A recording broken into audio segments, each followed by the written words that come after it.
L'orthodoxie et la religion du futur, de Hiéromoine Séraphim Rose. Cette vidéo est la simple retranscription audio du travail de traduction de l'auteur de l'excellent site internet Hesychia, dont vous pourrez retrouver le lien en description. C'est avec son autorisation que cette vidéo a été produite. Dans son ouvrage « L'orthodoxie et la religion du futur », publié en 1975, le père Séraphim met en évidence ce que lui et d'autres ont considéré comme des tendances dangereuses, autant dans le monde séculier qu'ecclésiastique, comme le modernisme et l'œcuménisme. Procédons sans tarder à la lecture de cette œuvre, en commençant par la préface, et que Dieu bénisse.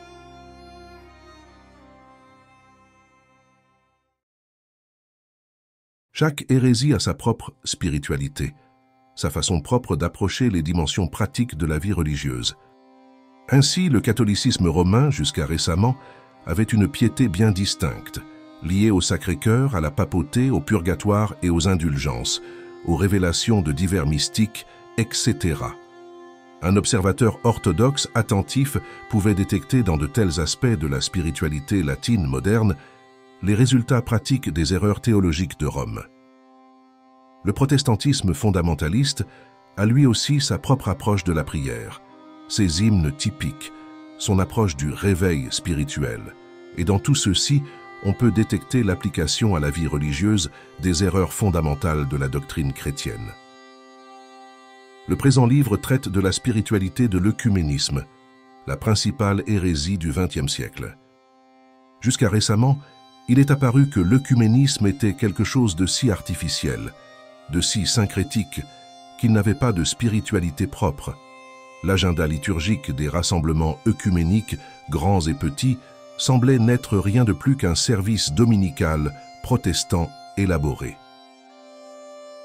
Mais la nature même de l'hérésie œcuméniste, la croyance qu'il n'y a pas une seule Église visible du Christ, qu'elle ne se forme que maintenant, est telle qu'elle dispose l'âme sous son influence à certaines attitudes spirituelles qui, avec le temps, devraient produire une piété et une spiritualité œcuméniste typiques.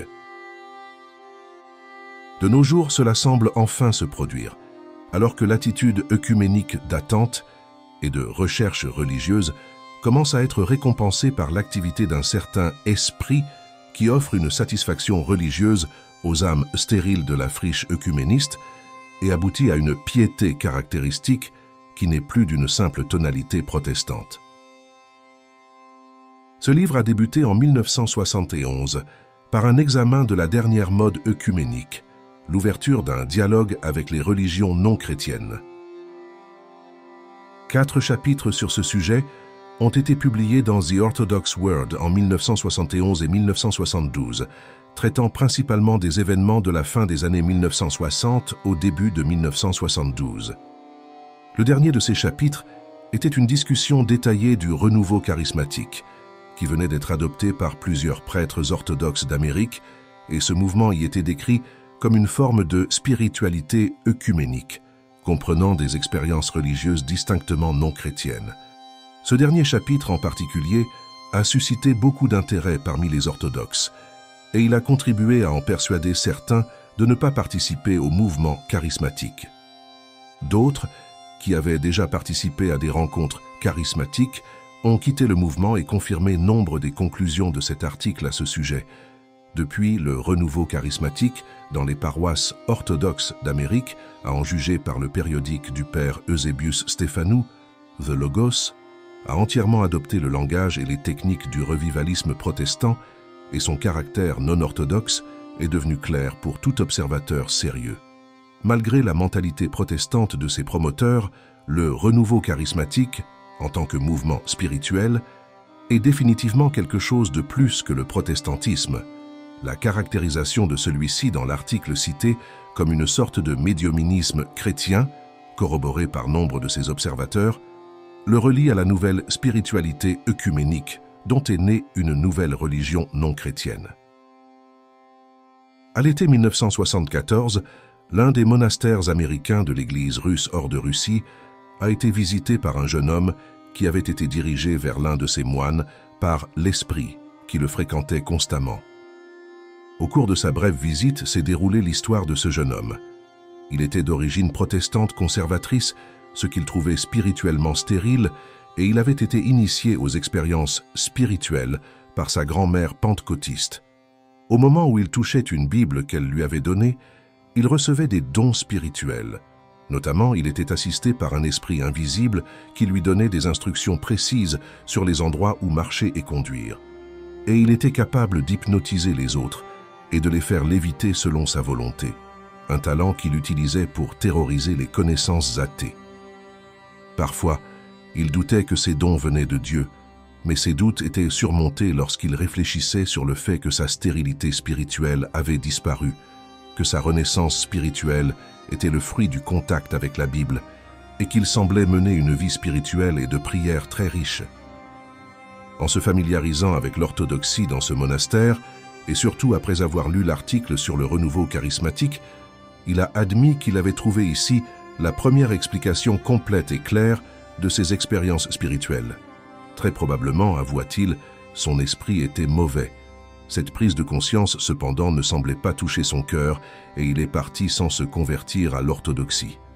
Lors de sa visite ultérieure, 2 ans plus tard, il a révélé qu'il avait abandonné les activités charismatiques, car trop effrayantes, et qu'il était maintenant spirituellement content de pratiquer la méditation zen. Cette relation étroite entre les expériences spirituelles chrétiennes et orientales est typique de la spiritualité œcuménique de nos jours.